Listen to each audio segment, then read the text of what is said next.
It's quite windy here. It's tied down well, though. I think this is. I actually wasn't expecting it to be this windy. Hopefully, you can actually hear what I'm saying. Okay, great. This is I think the most inspiring thing that I've ever seen, and I'd just like to thank the SpaceX team and the suppliers and the people of Boca Chica and Brownsville. Thank you for your support, and just like, wow, what an incredible job by such a great team to build this incredible vehicle. So it's like, first of all, I want to start with that. So I'm just so proud to work with such a great team, and it's really ripping here, by the way. If you're watching this online, it is really windy. The point of this presentation and this event is really there are two elements to it. One is to inspire the public, get people excited about our future in space, and get people fired up about the future. There are so many things to worry about, so many things to be concerned about. There are many troubles in the world, of course, and these are important, and we need to solve them. But we also need things that make us excited to be alive, that make us glad to wake up in the morning, and be fired up about the future, and think, yeah, the future is going to be great. And this space exploration is one of those things. And becoming a spacefaring civilization, being out there among the stars, this is one of the things that I know makes me glad to be alive. I think it makes many people glad to be alive. It's one of the best things. And there's really, we're faced with a choice. Which future do you want? Do you want the future where we become a spacefaring civilization and are in many worlds and are out there among the stars, or one where we are forever confined to Earth? And I say it is the first. And I hope you agree with me. Yeah. So what the question? The critical breakthrough that's needed for us to become a spacefaring civilization is to make space travel like air travel. So with air travel, when you fly a plane, you fly that plane many times. I mean, the risk of stating the obvious, really almost any mode of transport, whether it's a plane, a car, a horse, a bicycle, is reusable. You use that mode of transport many times. And if you had to get a new plane every time you flew somewhere, and even have two planes for a return journey, very few people could afford to fly. Or if you could use a car only once, very few people could afford to drive a car. So the critical breakthrough that's necessary is a rapidly reusable orbital rocket. This is basically the holy grail of space. And the fundamental thing that's required. And it is a very hard thing to do. It's only barely possible with the physics of Earth. I mean, if Earth's gravity was a little heavier, it would be impossible. And if Earth's gravity was a little lighter, it would be quite easy. So we're really right on the cusp of what is physically possible. So in order to create a rapidly reusable rocket, and fully reusable orbital rocket, you have to have engines that have incredibly high specific impulse, that essentially are extremely efficient. You need to have a structure that is also incredibly mass efficient. And then that all needs to come back to the launch pad and be able to be refilled with propellant and flown again very quickly, just like an aircraft. So it's just because of the physics of Earth being quite a deep gravity well and having quite a thick atmosphere. This is a tough but not impossible thing. But it is the most fundamental thing. So with SpaceX, we started out 17 years ago, and the first rocket we designed was the Falcon 1, which was that guy right there. 3, so, 2, yeah. 1. Liftoff.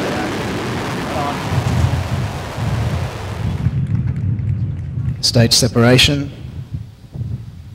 Separation confirmed.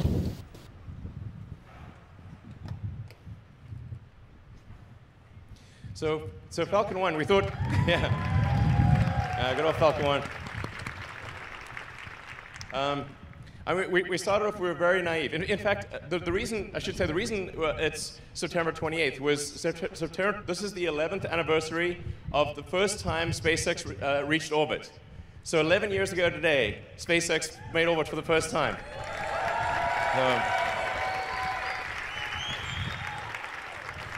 And it was actually our fourth launch. And if that launch had not succeeded, SpaceX, that would have been the end of SpaceX. That was all, I'd run out of money. There were no more investors, and that would have been it. So if that fourth launch had not succeeded, that would have been curtains. But fortunately, fate smiled on us that day, and we made it to orbit. And I have great respect for anyone who makes it to orbit. That was a hard thing. And then we were very naive, obviously very naive on many levels back then, because we did actually try to recover the first stage. So the first stage had a parachute on it, and we thought, okay, we'll just pop the parachute when it comes back into the atmosphere, and then it'll land somewhere in the ocean. We'll go fish it out of the ocean with a boat. This does not work. So, and I actually remember getting mad at the parachute supplier. Like, yeah, your parachute didn't work. I'm like, no, it wasn't their fault. When the rocket comes in from space, it's coming in, that first stage is coming in like, Mach 10 to 12, and it hits the atmosphere like it's a concrete wall, and boom. So you actually have to orient the rocket carefully. You have to have aerodynamic surfaces. You have to do an entry burn to slow it down. Then you've got to guide it through the atmosphere, and then do a propulsive landing. This took us many attempts, and we actually did like a video of a blooper reel of all the times we failed, which was a lot. I think it might have taken us like 14 attempts or something before we finally successfully landed the rocket. So. So if we go on to the next slide, we can take a look at, this is Grasshopper. That's actually Falcon 9. It's hard to tell the scale, but that's a Falcon 9 size booster with one engine and big legs with giant shock absorbers, because we didn't know what the heck we were doing. Now amazingly, Grasshopper had zero crashes. Grasshopper is still alive.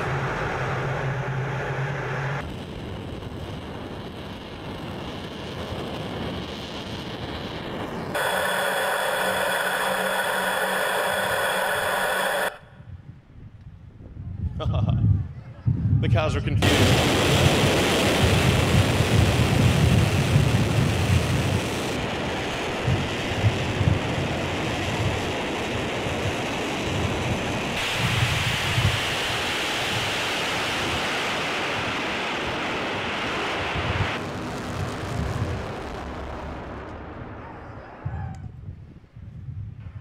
Yeah. So they have Falcon 1. What you saw there was a Falcon 9 size vehicle, and then what's really kind of hard to grasp at a visceral level is that this giant ship will do the same thing that Grasshopper did. So this thing is going to take off, fly to 65,000 feet, about 20 kilometers, and come back and land in about 1 to 2 months. So that giant thing is really going to be pretty epic to see that thing take off and come back. And then hopefully, yeah.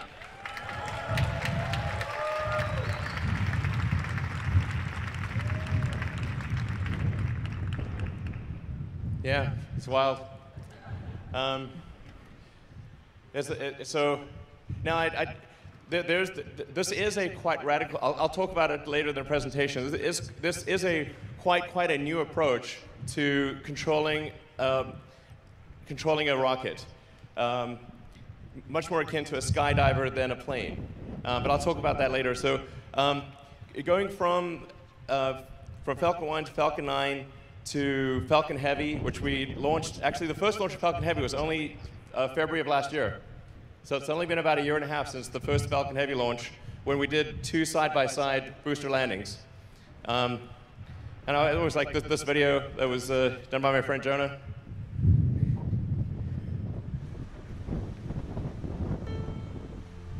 It's a god-awful small affair to the girl with the mousy hair, but her mummy is yelling no, and her daddy has told her to go, but her friend is nowhere to be seen. Now she walks through her sunken dream to the seat with the clearest view, and she's hooked to the silver screen. But the film is a sad thing for she's lived it 10 times or more. She could spit in the eyes of fools as they ask her to focus on sailors fighting in the dance hall. Oh man, look at those cavemen go. It's the freakiest show. Take a look at the low man beating up the wrong guy. Oh man, wonder if you'll ever know who's in the best-selling show. Is there life on Mars?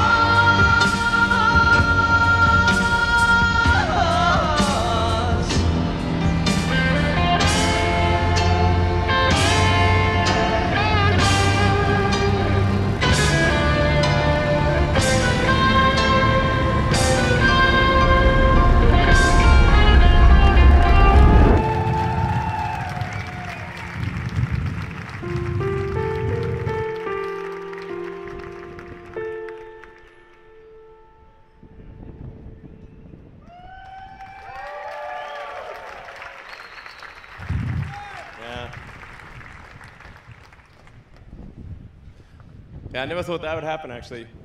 Glad that it did. Yeah.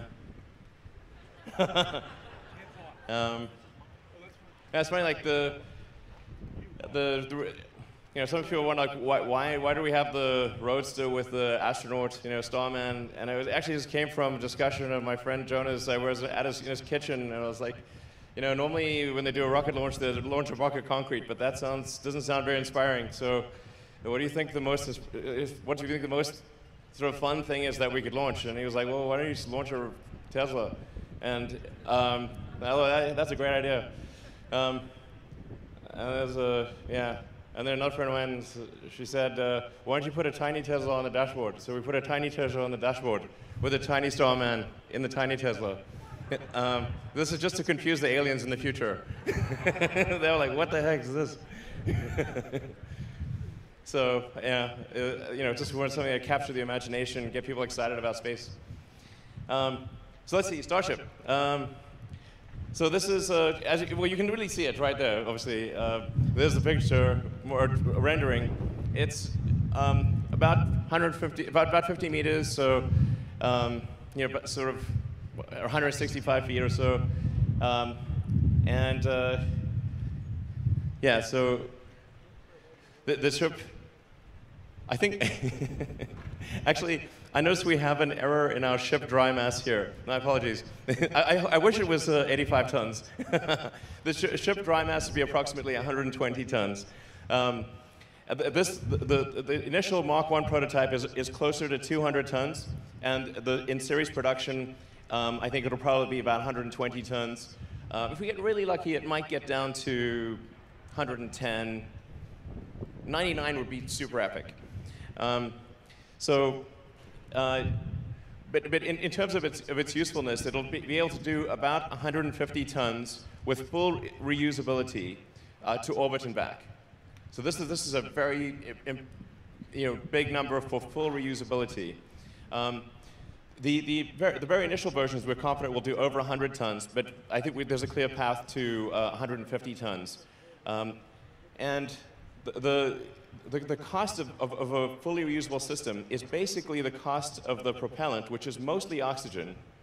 This is 3.5 tons of oxygen for every 1 ton of fuel. So one of the advantages of this architecture over the Falcon architecture is that we actually use more oxygen per unit of fuel rather than less. So Merlin, or the Falcon architecture, is about 2.5 tons of oxygen for every 1 ton of fuel. This is 3.5 tons of oxygen for every 1 ton of fuel.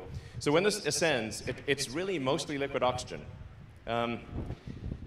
Because when you get to vacuum, there's no air, basically. So, yeah. The next slide. So, yeah. So earlier I was talking about how Starship enters and how it's controlled. It's quite different from anything else. It's really falling, and so we're doing a controlled fall. So with a rocket, you're actually trying to brake, as opposed to you're trying to create drag instead of lift. It's really the opposite of an aircraft. You want the most amount of drag that you can produce. And you want some lift, especially when you're in the upper atmosphere, mostly so that you can control the maximum heating rate. You want enough lift to keep yourself high in the low density portion of the atmosphere, so you can burn off velocity, and then so you want, but then basically it goes like, if this is the Earth, it goes at about a 60 degree. My hand is the rocket. It's going at about 60 degrees.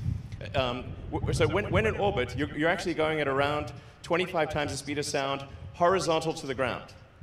So this is a very important concept that is counterintuitive to our normal daily life.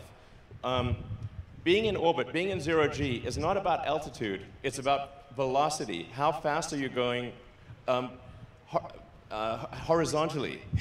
This doesn't. So when something's in orbit, it's zooming around the Earth so fast that the outward radial acceleration, is equal to the inward acceleration of gravity, and then you have zero gravity. This is why you actually have zero gravity. The space station, people often think the space station is stationary, but it's actually going around the world at 25 times the speed of sound, or about 17,000 miles an hour. It always looks stationary in the pictures. And since there's no air, you don't have to have an aerodynamic structure. So you can be a totally crazy structure that doesn't look like it should be able to go 25 times the speed of sound, but it does. And you can only feel acceleration. You can't feel velocity. So people sometimes wonder, what does it feel like to go 25 times the speed of sound? Actually, it feels like nothing. Only accelerating to there feels like something. So Starship is coming in. If this platform is the Earth, it's coming in at hypersonic velocity like this, sort of at around a 60-degree angle. So it comes like this, and then starts falling, and then just falls like a skydiver. And it's just controlling itself, and then it turns and lands, like that. So that's incredibly elaborate explanation. And then you can get a sense for it. This is much better. There you go. See? Same thing. Look better with the hand? Okay. But it'll look totally nuts to see that thing land. Yeah. That'd be crazy. Wow. Cool. So let's see. Talking about the Raptor engine. So the ship will have a total of 6 engines, 3 of the sea level variety of Raptor, and those are actually on the rocket right now. So we have the 3 sea level. In fact, that's a picture of just inside that skirt. That's what it looks like. So we've got the 3 sea level Raptor engines, and they gimbal, which means that the whole engine moves. So the way a rocket steers is by moving the entire engine. So whereas an aircraft engine is static, and you move by moving like the control surfaces, like the ailerons and rudder and elevator and flaps, the rocket, when the engines are powered, you move the entire engine to steer it. But so the Starship will have 3 sea level engines that move up to about 15 degrees angle, and 3 vacuum engines that are optimized for efficiency that will be that will not move. So they will be just fixed in place. And that allows us to have the biggest bell nozzle for the vacuum Raptor engines. Aspirationally, the target is a 380-second ISP for the vacuum engine. This is a very, in sort of space geek terms, this is like really a great number. And even for the steel engines to get over a 350-second ISP is also really great. So, oh, actually, yeah, sorry. I'm looking at the slide view and you're not. So that's what I meant by it looks like that on the inside. Sorry, go back one slide. That's the inside of the Starship right now. So that's what it looks like in the base. All right, and then heat shield. So we've gone through various iterations of heat shield. There's a lot of ways to skin the cat here. Ultimately, we decided to have heat shield hexagonal tiles, ceramic tiles that are basically like a tiny glass vermicelli at a microstructure level. So very, very light, but very crack resistant, essentially glass tiles. And they're, because Starship is a steel construction, like at first it feels like, oh, it's steel. Does that mean it's heavy? No, actually it's the lightest construction. Steel is the best thing, I think the best thing about, best design decision on this whole thing is a 301 stainless steel. Because at cryogenic temperatures, a 301 stainless actually has about the same effective strength as an advanced composite or aluminum lithium. Unlike most steels, which get brittle at low temperature, 301 stainless gets much stronger. And if it's in the extra hot condition, meaning it's cold rolled to extra hot condition, it also gets way stronger. So its strength to weight ratio at cryogenic temperatures is equivalent or even perhaps slightly better than advanced composites or aluminum lithium. So this is not well appreciated, because if you just look at the materials manual and say, like, what is the strength of stainless steel, it looks much weaker than it is. You say, what is the strength at cryogenic temperature? Oh, much stronger, or at very low temperature, almost twice as strong. That's when it becomes better than carbon fiber or aluminum lithium. And there's another benefit. It also has a high melting temperature. So for a reusable ship, you're coming in like a meteor. You want something that does not melt at a low temperature. You want something that melts at a high temperature. And this is where steel is extremely good as well.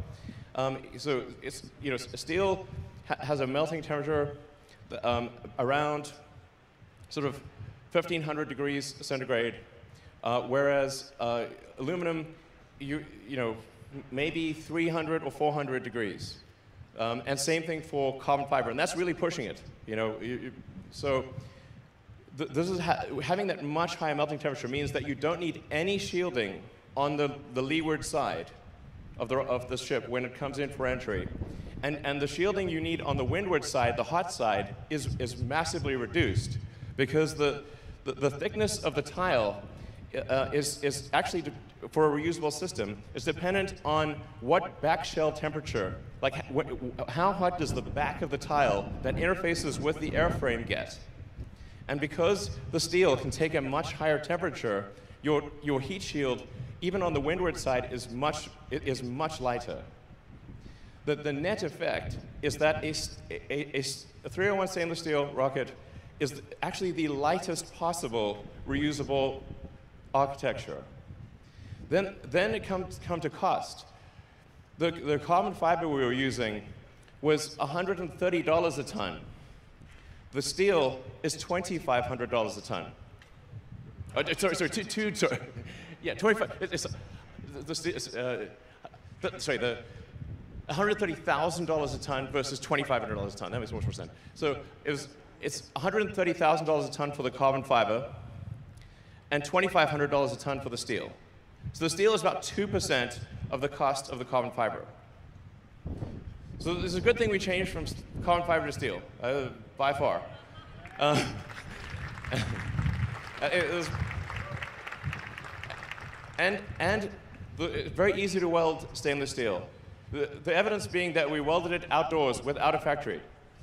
So, yeah.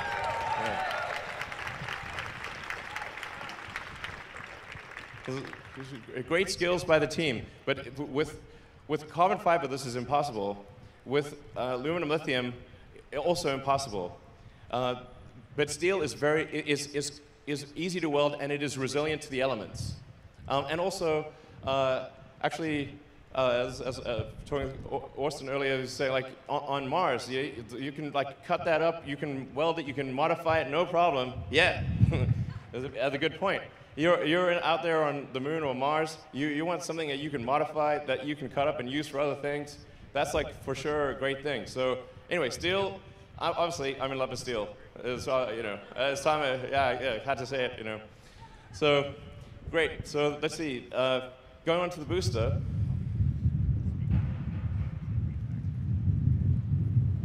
So the booster is designed to take up to 37 Raptor engines. I'm not sure if we'll go that high, but you can really, have 31. I think like the minimum number you'd want is, maybe around 24. But the booster is designed to be able to take multiple engines out. So you can actually add or subtract engines as you'd like. You basically just need a lot of force pushing up. Over time, I think you probably want around a 7,500 ton force rocket, which is about twice the thrust of a Saturn V, a little more than twice the thrust, and on a roughly 5,000 ton gross liftoff mass. So for roughly 1.5 thrust to weight. For a reusable rocket, you actually want a high thrust to weight rather than with an expendable rocket where you want a low thrust to weight, because any thrust to weight below 1 is not useful. Like if you have less thrust than your weight, you don't move. So you actually want a high thrust to weight for a reusable rocket. This is a very important design optimization change. So that's why I think more engines is probably good, and getting up to around 7,500 tons over time, and a 1.5 thrust to weight ratio, or more. So, and we think we're probably going to adjust the grid fin design to be kind of like more of like a diamond shape. It looks cooler. It works better too. And then the rear fins are actually just legs. So they're not needed for stabilization or guidance. They're essentially there for legs. All right, so let's go into some of the development testing. This is a Raptor firing.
All right, and then obviously we had a Raptor fire on the Starhopper.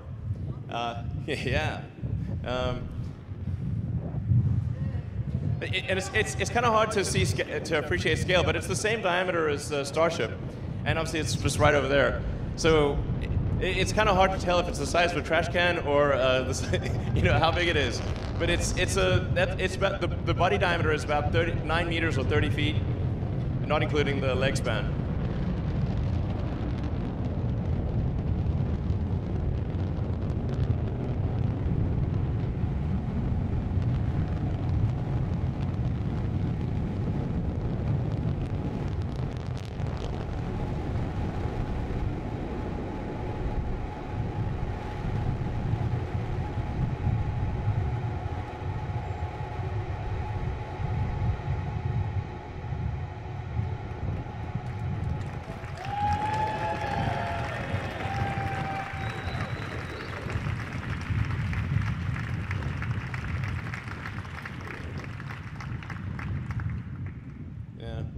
So this gives you a sense of size. So the little pixels there, little pixels are a human. And then there's the Hopper next to it, the Millennium Falcon for comparison. Then Starship, which is what you see before you. And then that's what it will look like with the full stack, which is almost 2.5 times as tall as this vehicle.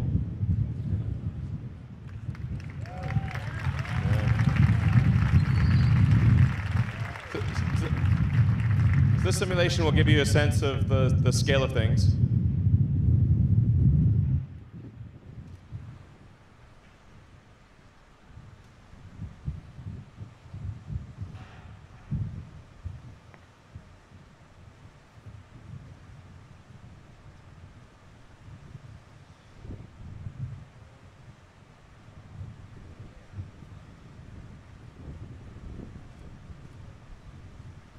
It slightly reminds me of the scene from Spaceballs.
Orbital refueling. Orbital refueling is extremely important for getting to Mars and getting to the Moon. Or establishing a city, establish a city or on the Moon or Mars. This is a vital step.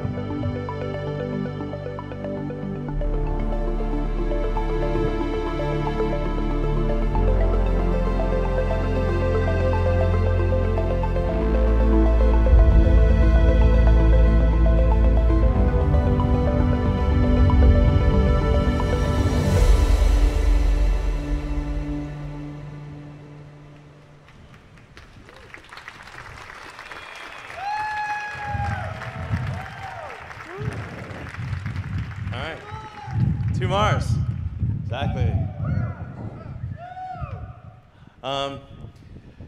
So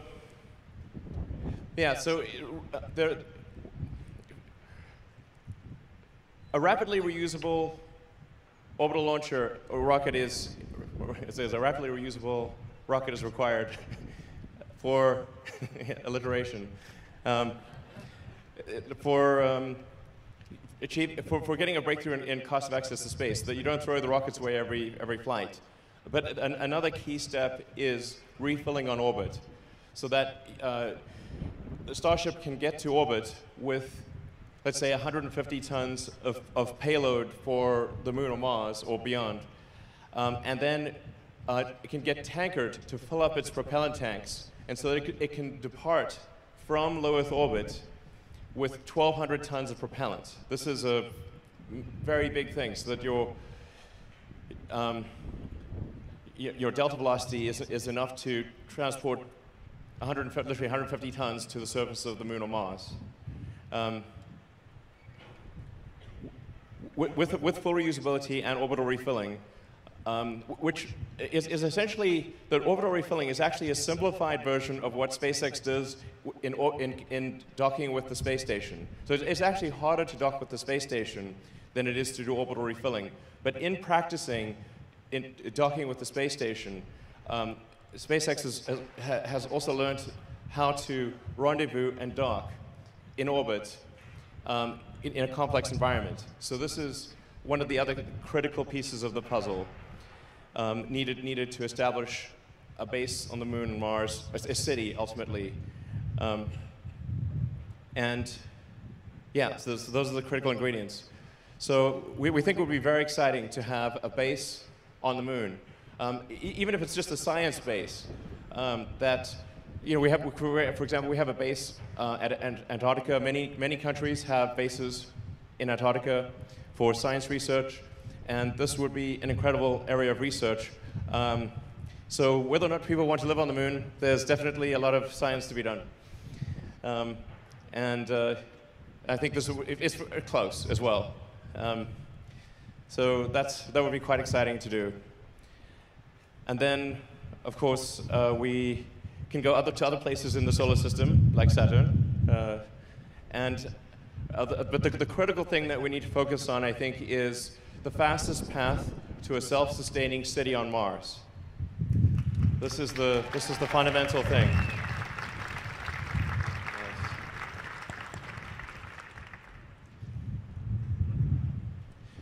You know, as far as we know, we are the only consciousness or the only life that's out there. There might be other life, but we've seen no signs of it. You know, people often ask me, what do you know about the aliens and that? You know, I'm like, man, I tell you, I'm pretty sure I'd know. You know, if there were aliens, I have not seen any sign of aliens.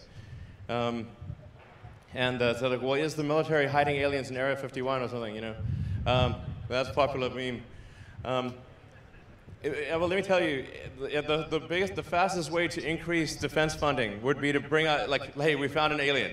People are like, more money for defense, definitely. This is guaranteed. That would be like on display in 2 seconds. So, the reality is, as far as we know, this is the only place, at least in this part of the galaxy or in the Milky Way, where there is consciousness. And it's taken a long time for us to get to this point.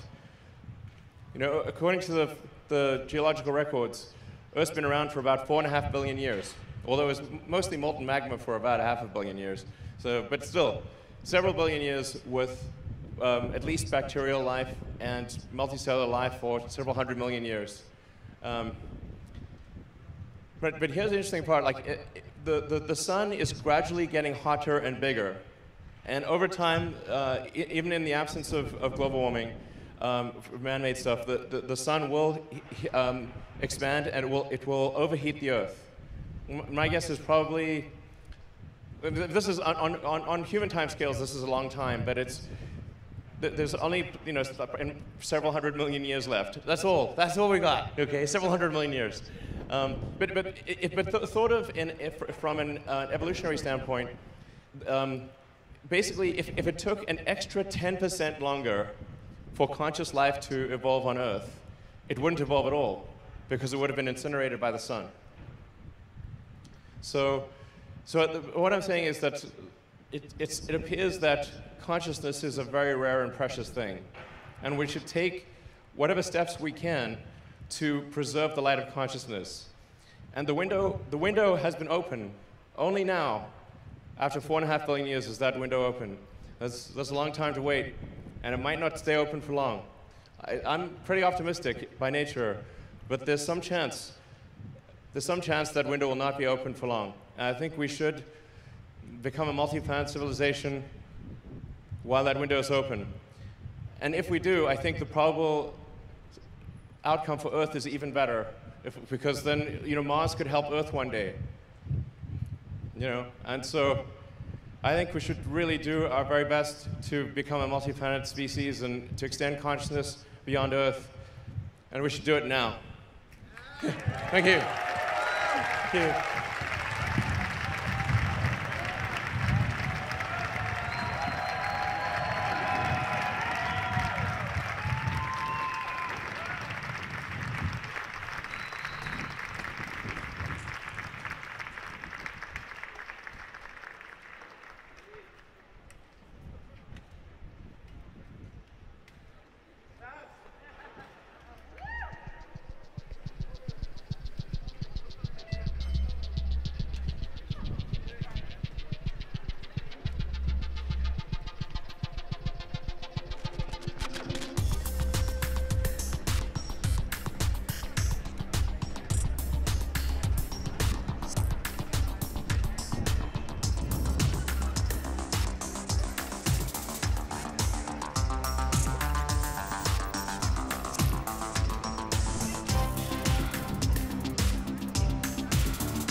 ladies and gentlemen, we'll be commencing a Q&A session in just 5 minutes, so please hang out and hang tight.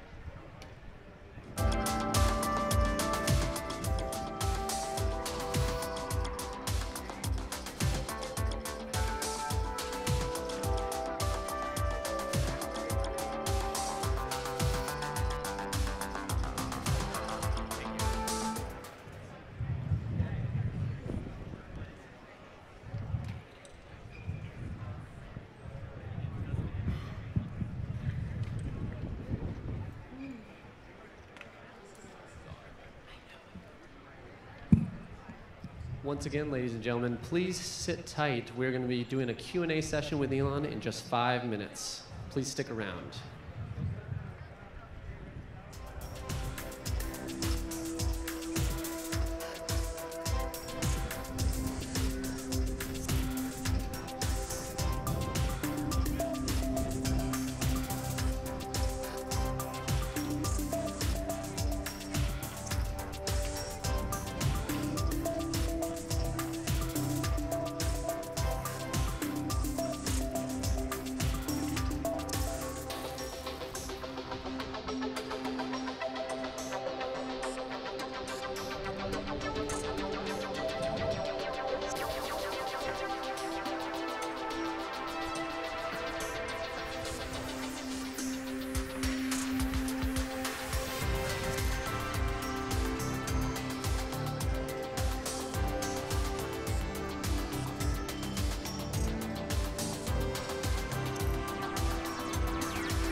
Oh yeah. Any questions?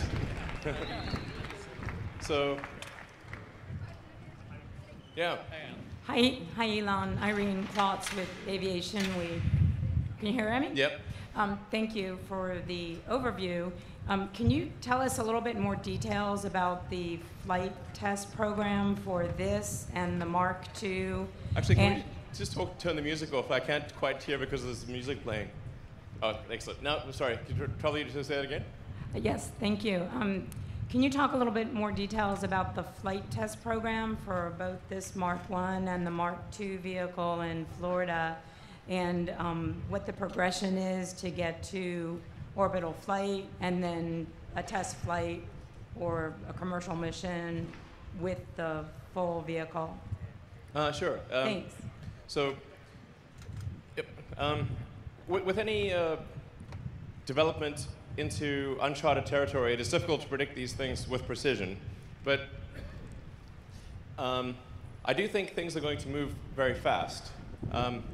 So our plan is in basically 1 to 2 months to do the 20-kilometer or 65-foot flight with Starship Mark I.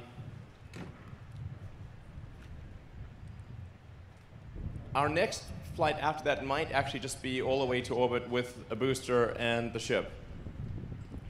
I'm giving you just literally stream of consciousness here.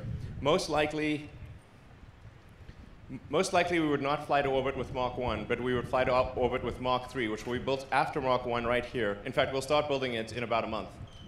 So, yeah.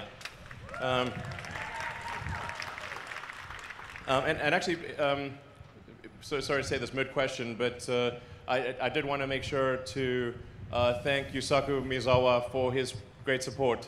Yeah, he's awesome. Yusak 2020, that's his handle. That's a great handle.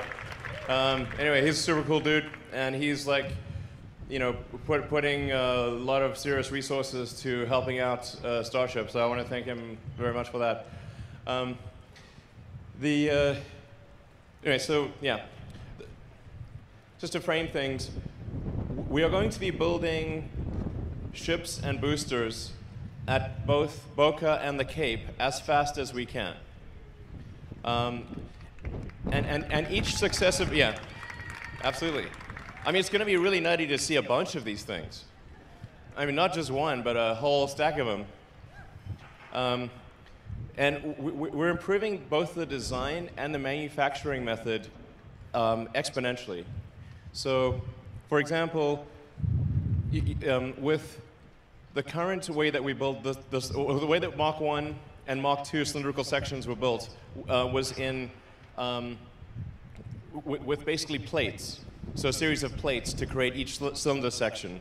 With Mark III and beyond, we will literally take the coil of steel from the mill, unspool it, change the curvature to a 9-meter diameter, and do a single seam weld. And it would also be thinner, which makes it lighter and cheaper. So the rate at which we will be building ships is going to be quite crazy by space standards. I think we'll probably have Mark II built within a couple of months or less, and Mark III maybe 3 months, that type of thing. Mark IV, 4 months, maybe 5 months. And we would seek to go to orbit with probably Mark IV or Mark V. So we would, I mean, this is going to sound totally nuts, but I think we want to try to reach orbit in less than 6 months. I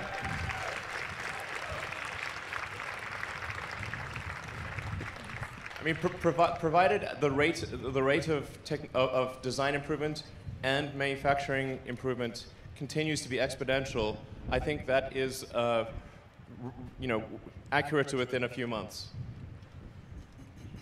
Yeah. Hi, Elon. My name is Steve Clark. I'm with the Brownsville Herald. Back in September 2014 at the groundbreaking, you said that the first crewed interplanetary mission could possibly leave Yes. Can you hear me? Could possibly leave from Boca Chica. Do you think that's still the case? Yes, it is. I think definitely possible that the first crewed mission on Starship could leave from Boca. We actually are internally competing the Cape and Boca. So I think both places will, to the best of my knowledge, both places will launch crewed missions. So I think it is extremely likely that we will launch crewed missions from Boca, and there is at least a 50% chance that it is the first mission. Yeah. Thank you very much. Hey, Elon, Tim Dodd, the Everyday Astronaut. Hey, how are you? How's it going? Good. Yeah, Good. You have great questions online. Thanks. You have great answers. Yeah, welcome. So that belly flop to tail down maneuver, I Yeah. mean, that's something to see. Is that first one, this one right here, 20 kilometers, is it going to come in that hot and do that flip that fast right here, or is it going to be out on the drone ship? Like, that's No, crazy. it's basically right where Hopper took off. Yeah. That's basically where it's going to take off. Within, very close to where it's just right over there. So yeah, that maneuver that you saw, it will execute now. When we get to, I think maybe Mark 3, certainly Mark 4, I think probably that will be a good time to transition to hot gas thrusters from cold gas thrusters. So using essentially compressed nitrogen gas as the cold gas thruster is a pretty low ISP, sort of 60, 70 if you're very lucky, but very closer to 60. With methox thruster, you can get, without really even trying hard, 300 ISP. Even if you just foam cool the walls, without even regen cooling. If you regen cool it, 350, no problem, 360 even. So you're talking about something that's then 5 or 6 times the mass efficiency of the nitrogen thrusters that are on Mach 1. And if you have thrusters of that efficiency, then we don't need to use the Raptors to correct the horizontal velocity. Because right now it's actually, when the Raptors fire, the Raptors kick it over, but they actually accelerate the vehicle in the wrong direction. Then they have to overcorrect and then come back. Whereas if you have strong enough thrusters, you can just, using the onboard maneuvering thrusters without lighting the main engines, you can just go kick it hard, light the engine, land. That'd be, that's better. Yeah. And then are those pressure fed then, those metalox? Yeah. Those would be just pressure fed, high pressure gas methox, and so you'd have a high pressure CH4 bottle, high pressure O2 bottle, and then the great thing is like those they don't care what attitude you're at. You can be at any attitude, any G's, any attitude, it'll still fire. Yeah. Awesome. Yeah. Thank you. Yeah. Hi, Elon. I'm Tim Fernholz from Quartz. Thanks so much for taking the time. You're welcome. 2 questions, if I may. One, just technical, following up on the presentation. To do useful stuff in orbit, you're going to need the booster as well as the Starship, right? Yes. Starship cannot get to Earth orbit without the booster. But anywhere except Earth, pretty much. Well, not counting Venus. But like the Mars or the Moon, the ship, provided you have a propellant plant on Mars or Moon, the ship can easily get a single stage from the surface of the Moon all the way to the surface of Earth without a booster. So that shows you how deep, like Earth has a deep gravity well and a thick atmosphere. But definitely cannot, if we really went crazy light, you could probably do single stage to orbit non-reusable with the ship. But that would be pointless. Elon, I just wanted to ask, NASA Administrator Jim Bridenstine had a tweet last night about this presentation. He's concerned, I guess, about enthusiasm for SpaceX's various programs. I'm just curious if you have any comment or response to that. Yeah, for sure, from a SpaceX resource standpoint, our resources are overwhelmingly on Falcon and Dragon. That is to be clear. It was really quite a small percentage of SpaceX that did Starship, you know, less than 5% of the company, basically. The really hard part that requires a lot of resources is optimizing something past the initial prototype phase and bringing it into volume production. So yeah, to be clear, like the vast majority of our resources are on Dragon and Falcon, especially Crew Dragon. Thank you. Yeah. Hey, Elon. Chris Gebhardt with NASA Spaceflight. How do you guys envision keeping the methane and oxygen inside the tanks from boiling off in any significant quantity during a multi-month interplanetary trip to Mars? And on a more Earth-grounded question, what's your contamination mitigation strategy since these things are being built outside in the elements and not in a factory? Well, these are pretty far in the distance questions. These questions are relevant, but in the future years. Keeping the landing propellant cold on the way to Mars is a lot easier than it may seem, because you can essentially vacuum, just like you'd keep cryogenic propellant stored on Earth for long periods of time. You vacuum jacket it. We would essentially have header tanks that are bigger than these header tanks and vent them to vacuum. So you would just basically have a tank inside a tank with multi-layer insulation, and this way you can keep things cryogenic for months, no problem. It requires very little energy to, you don't even really need to worry about boil-off. You could apply some energy to cryo-cool it, but you don't really need to, you'd have a tiny amount of boil-off. You know, in vacuum, things are kind of weird. They're not like on Earth because you have no convective cooling, really, in zero-G. So you actually have, the sun side of your rocket is very hot, and the not sun side of your rocket is at 3 degrees Kelvin. So it's super cold. So you just like keep your cold stuff on the cold side and the hot stuff on the hot side, and this is not a problem to manage. You know, for the long-term stuff for sort of what's called contamination of Mars, you know, I think this concern, first of all, we'll do everything we can to mitigate it, obviously. But at the end of the day, if you're going to send people to Mars, that's a pretty big contaminant, you know. But I really don't think that some Earth-based bacterium is going to be able to migrate much through Mars. The thing that makes Mars very difficult is that it is both cold and has high ultraviolet. So if it was either cold or ultraviolet, you could evolve to deal with it. But the cold slows down the metabolic processes, and then the ultraviolet shreds the DNA. So you're cold and shredded. This is very difficult for things to exist on the surface of Mars, and that's why we have not found any traces of life on the surface of Mars to date. If there is any life, it'll be very deep underground, and I think very resilient. Yeah. Cool. Thank you. All right. It's also worth noting that over time, there have been meteors, there have been chunks of Earth that have been chipped off by meteors, and chunks of Mars that have been chipped off from Mars. And Earth and Mars have actually exchanged material many times over the last several hundred million years. Hey, Elon, it's Chris Davenport from the Washington Post. Hey. Curious about your vision for this area. I mean, when you drive by and you see this, it's surreal. This is surreal. Yeah, but I know your vision isn't maybe like a government launch site, like a Cape Canaveral. But what does this look like a private, operational, commercial spaceport? Yeah, I mean, it's you know, I mean, it will definitely get fancier than it currently is, you know, because the reason it's not fancier is just because it would have taken too long to build the buildings. So since it was going to take so long to build the buildings, we just built it outside. Yeah, this is like my new thing is management by rhyming. If the schedule's long, it's wrong, and if it's tight, it's right. Yeah. It works.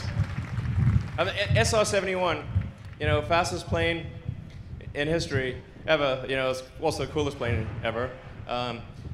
You know, it had no anti-missile defenses except one: accelerate. Yeah.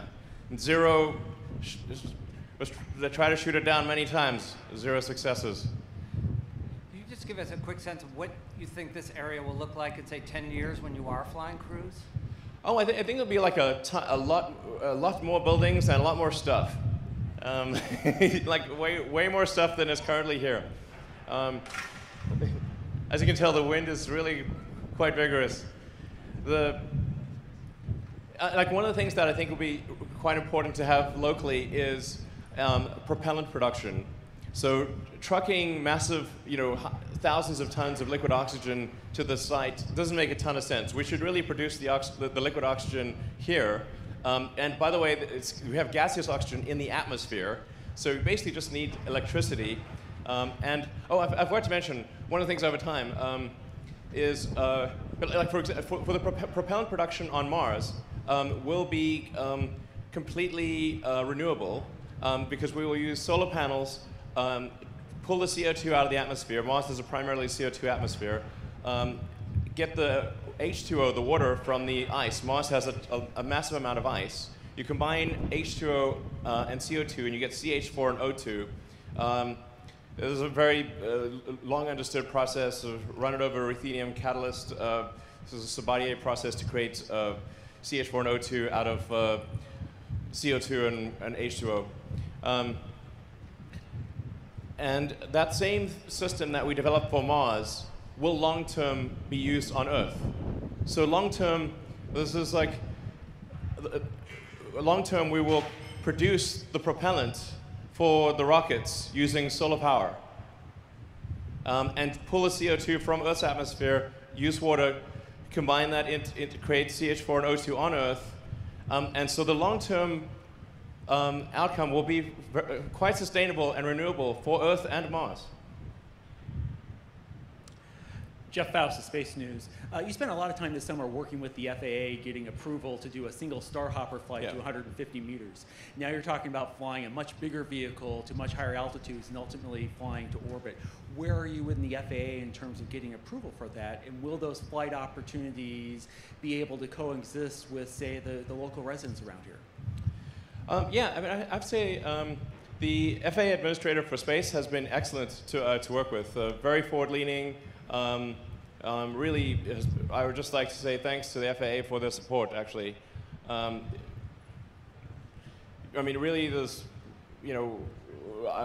minimal delays related to regulatory activity, and they've been really very reasonable, and so, the support's very much appreciated. So, I think the FAA asks, good questions and wants to make sure things are safe, as do we.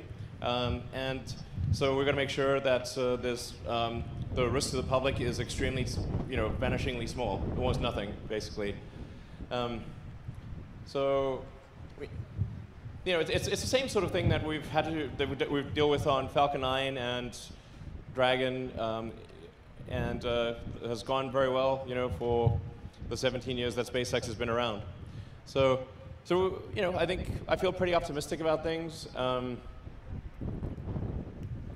don't see any fundamental obstacles.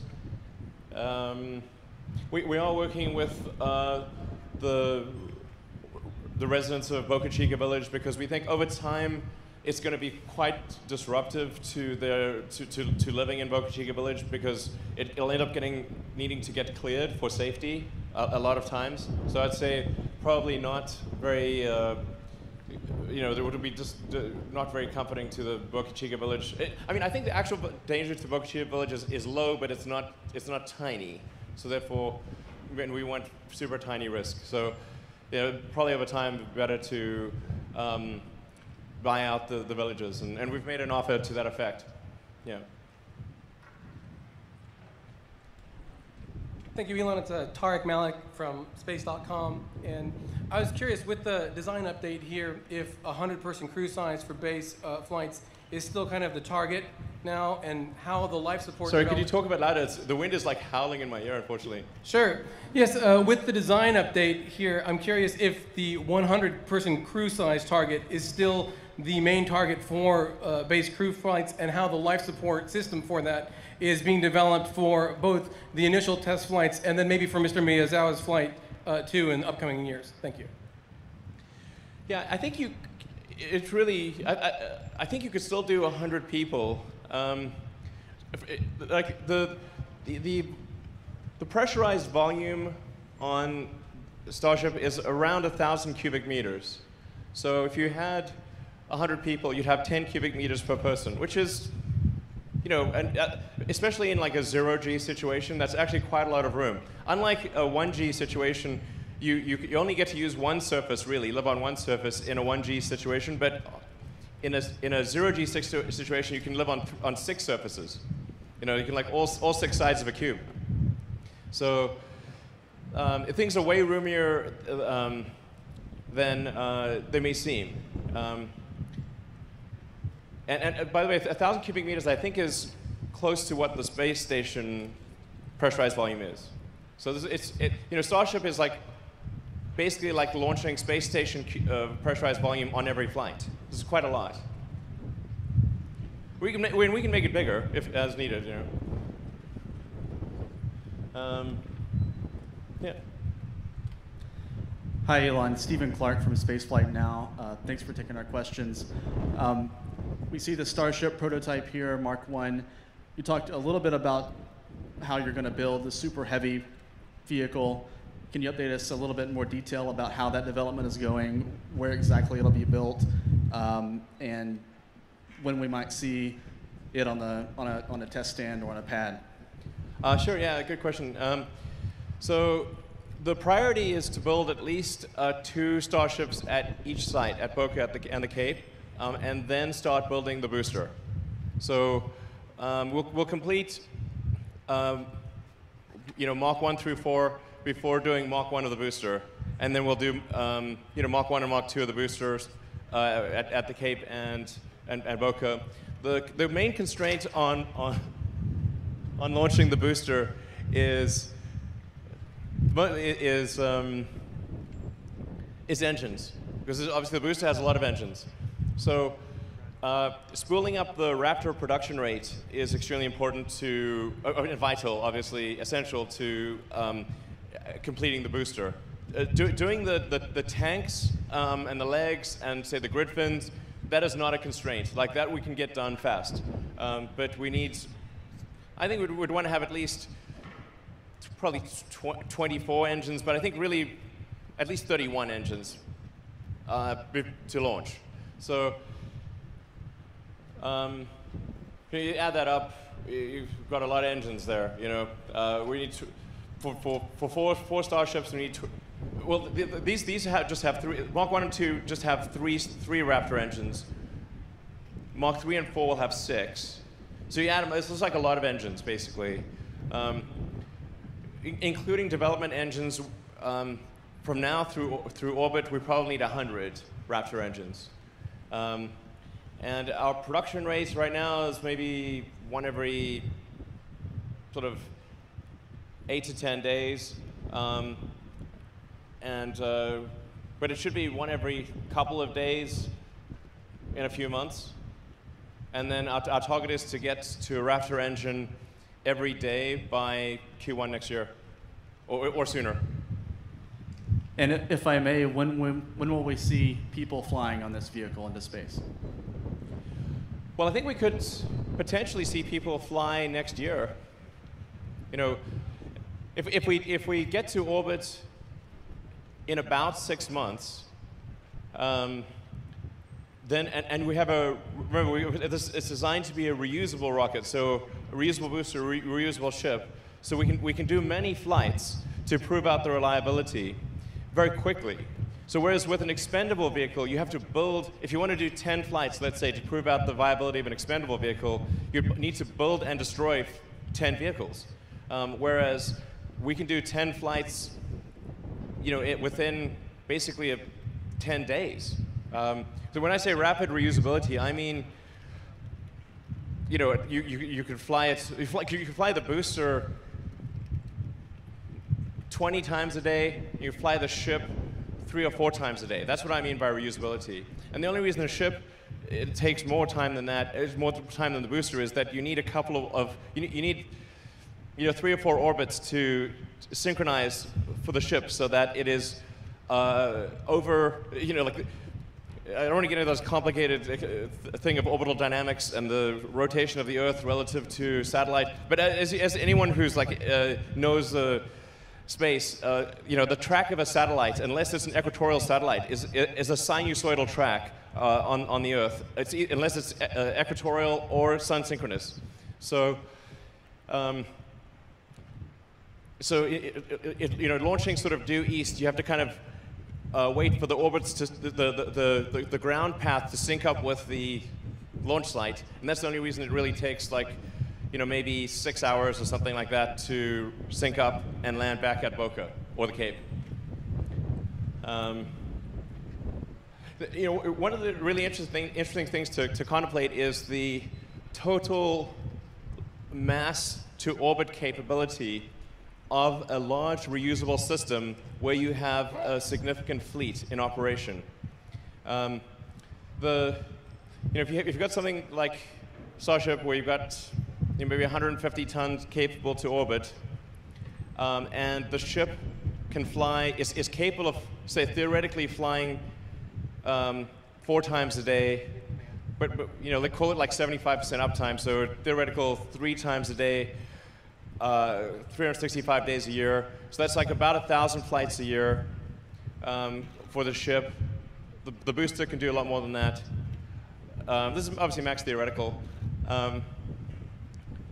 And you've got, you know, 150 tons. That's sort of 150,000 tons to orbit per year per ship. And if you've got, say, 10 ships, you would have 1.5 million tons to orbit per year.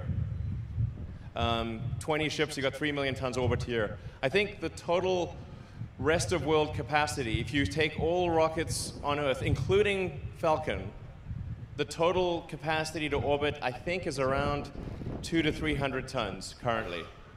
Total Earth capacity to orbit is about 200 to 300 tons if all rockets launched at max rate.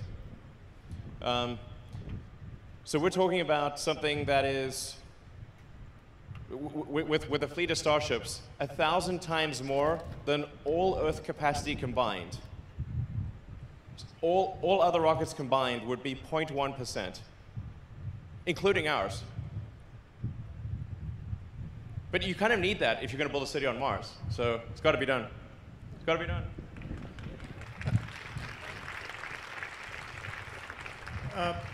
Elon, hi, it's Bill Harwood with CBS News. I just wanted to follow up on an earlier question about life support systems, because that's not trivial, and obviously you're building a very sophisticated piece of hardware. Are you thinking about closed loop regenerative systems? Are you thinking about developing these in-house, or are you looking at designs that already exist on space station, for example?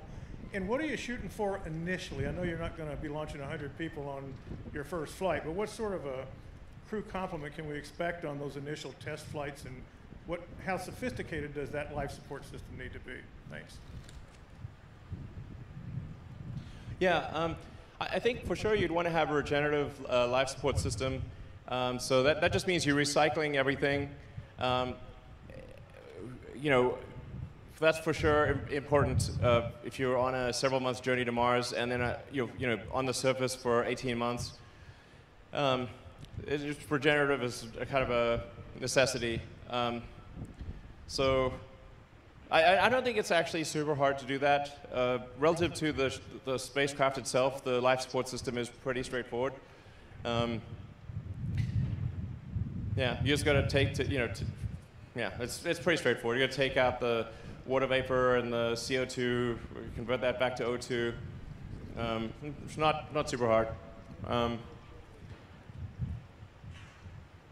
The early flights of Starship would not have any people on board. It would just be in automatic mode.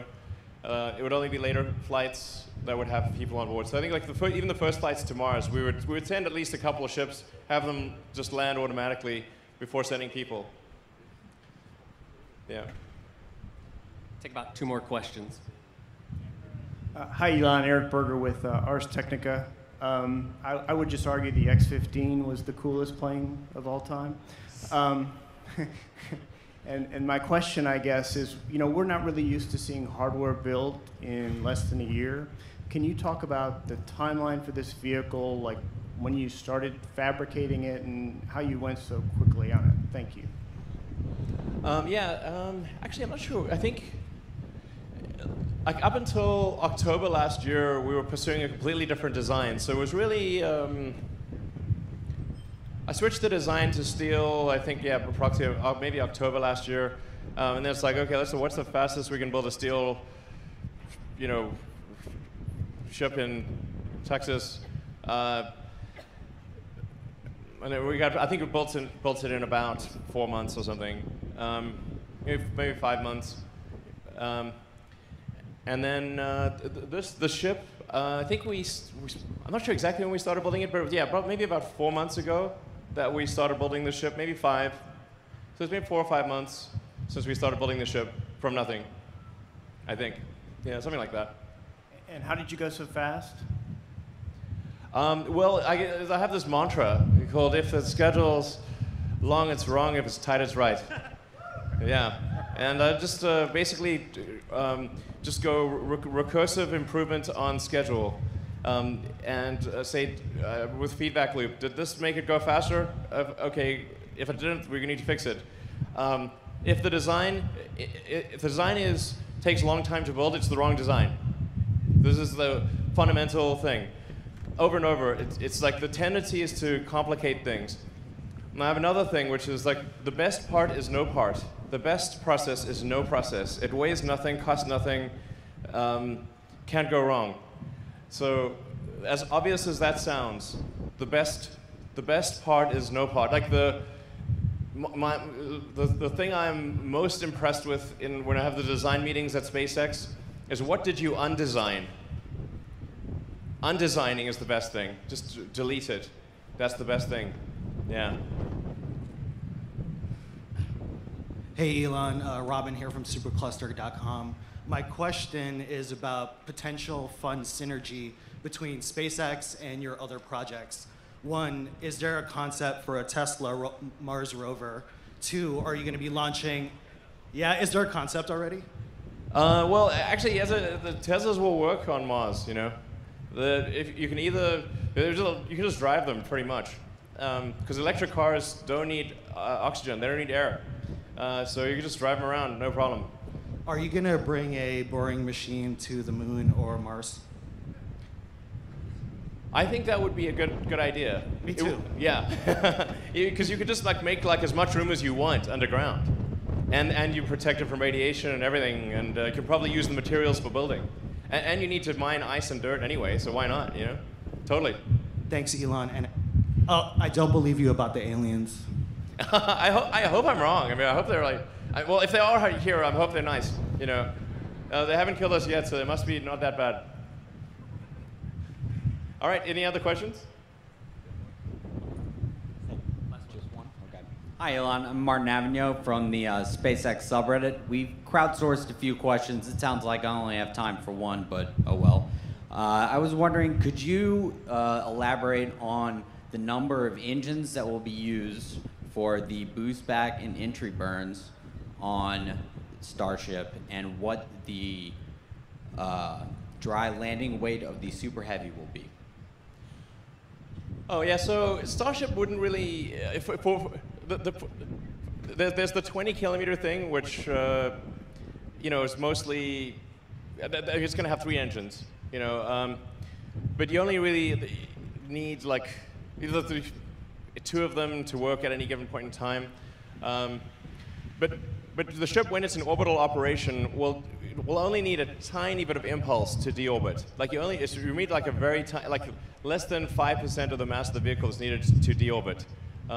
So you just really puff one of the engines, and the main thing is trying to get the control. How do you shut off the thrust really precisely, so that you don't over or undershoot your target. And then for the booster has 7 engines that gimbal, and then the rest, whether it's a total of 31 or 37, are fixed. The fixed engines would not be used for boost back. So only the center 7 would be used for boost back. And then I really want to try to avoid an entry burn, if at all possible, That would, because that would, no, you have to have a high, the system has to be capable of a very high Q entry in order to avoid an entry burn. But I think we might be able to make the booster buff enough that it, it doesn't need an entry burn, hopefully. So then it just needs a landing burn. Thank you. Yeah. All right, great. Thanks, everyone. Thanks for coming. Hope you enjoyed it. All right.